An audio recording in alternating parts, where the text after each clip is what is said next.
Oh, great Monday morning, boy. Got up this morning, got my snowblower going, shoveled the driveway off. Great way to start the day. Had my dogs running around, my wife picking up all their remains.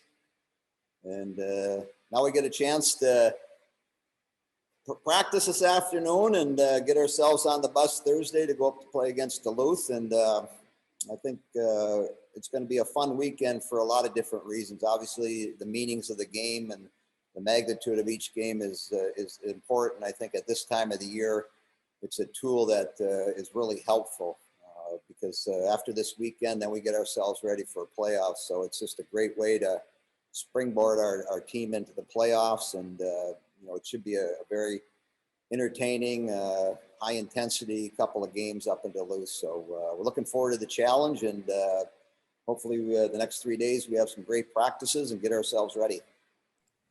We have a question from Alec. Well, Mark, besides shoveling your driveway today, 41-year anniversary. I know we ask you about Miracle on Ice every year, but your stories and things are always awesome to hear. Is today a day that's circled mentally on the calendar for you, or do you kind of have to be reminded by people like us that it's the anniversary? No, unfortunately, the thing that reminded me today was my phone. As I was talking to Brian this morning, my phone started to blow up, and I'm trying to figure on Monday morning who's trying to get at me, and it all started there. So obviously, every year this time we get reminded, but it's a memory that just continues to live on, and obviously being part of such a special group and a special event is enjoyable. I mean, we learned a lot as players and as young hockey people in regards to what it is to become good team players and understand what it is to be a good teammate, work together, have struggles, hardships, good games, bad games, and deal with things. But, if you're willing to commit and really put the team ahead of yourself, it's amazing what can happen. So as a player, I certainly learned a lot from my teammates that year, and certainly now as a coach for a long time, I still reflect back on, our time together with that group and use things, and always brings back fond memories. And so other than we were a lot younger back then, I didn't have gray hair. I was in way better shape. And my snapshot, wrist shot, and slap shots were a lot better back then than they are today. We have a question from Todd. Hi, Mark. McKenna Webster scored a couple goals a couple weeks ago against Bemidji, and I wonder if you can get into what her season has been like. She's obviously someone that was used to scoring a lot and having a lot of points at Shattuck coming in here, and that maybe didn't translate right away. Where have you seen her develop the most, and what do you think is still out there for her this year?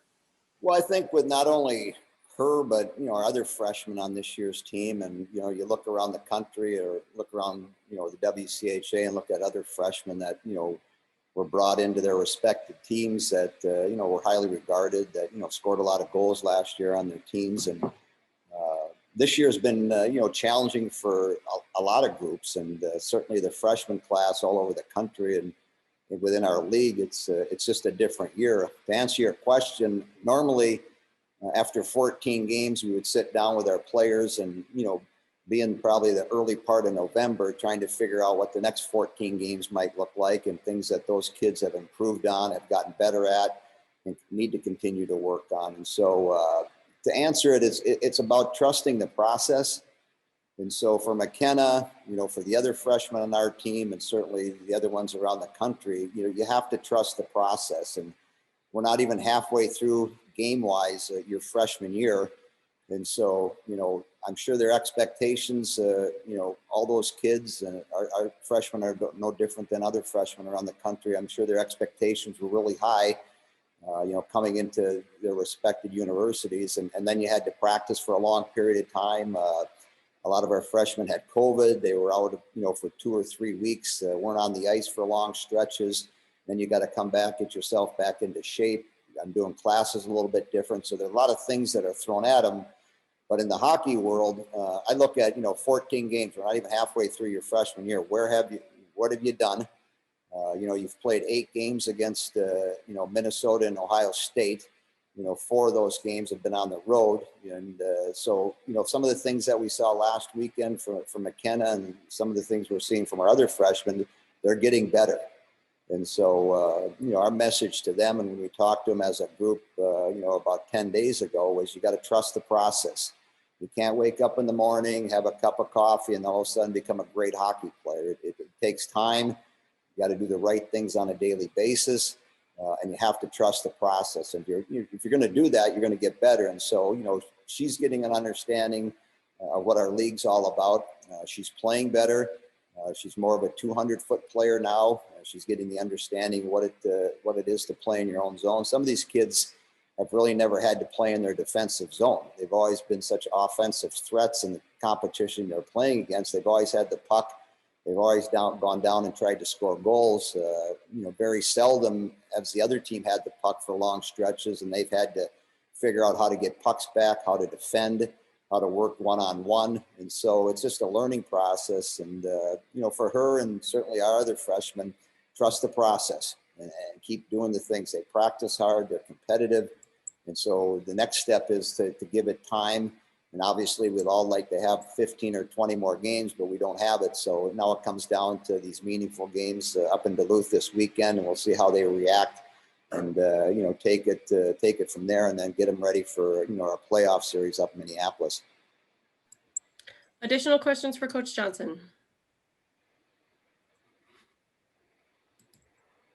All right, Coach. My rookie year when I was a young player down in Pittsburgh trying to figure out how to play in my own end. And the only way the coach was going to put me on the ice if he trusted me and he had faith in me that when I went on the ice, I could defend. I could take care of my responsibilities in my own D zone because obviously I enjoyed the offense. I like scoring. I like being on the power play. But if I was going to be an NHL player, I had to figure out how to be a better 200-foot player. And so being on a 4th line the first part of the season in Pittsburgh, I had a great seat. I had a great opportunity to get an understanding of what it was like and, trust the process, work at it, and hopefully improve in it. And so as time goes along, you get a few more games in and all of a sudden you get a shift and you do a pretty good job in your own end. And all of a sudden you're back up again and get another shift. So you're looking for that consistency. You're looking for kids to make strides and make improvements. And I think with all our freshmen, they've made improvements. And again, it's only 14 games into their journey with a lot more down the road. Thank you, Coach. Todd had one quick follow-up question. Just wanted to ask real quick about, I've heard coaches talk a lot about in past years, regular season titles are harder to win because, playoffs are generally a couple games. Regular season, you got to be good over a long stretch. Is it still the same as even more a regular season championship mean more in a season like this when you've had so many outside factors to deal with too? Yeah, I think you hear a lot of coaches talk about, who can handle, adversity, who can handle and manage COVID and the schedule that's put, in front of you. And so generally the group that's going to do it the best is probably going to be near the top or at the top because every day's there's new challenges, there's new things that are thrown at you. And so it's a situation. I mean, with us, everybody's schedule is different. And so, have you had an easier schedule than this team? Have you not? Have you played that team on the road? Have you, and so there's a lot of things that go into what our schedule looks like. But at the end of the day, the group that manages it the best keeps their kids in a safe environment and deals with what they have to deal with, generally is going to be on top. And so it's no different than other year. This year is probably more challenging just because of all the different things that have happened to not only our team, but other teams within the league and the schedule that was presented. So I've never met a title that I didn't like. And so whether it was easy or whether it was hard, you always smile if you're hosting the trophy at the end.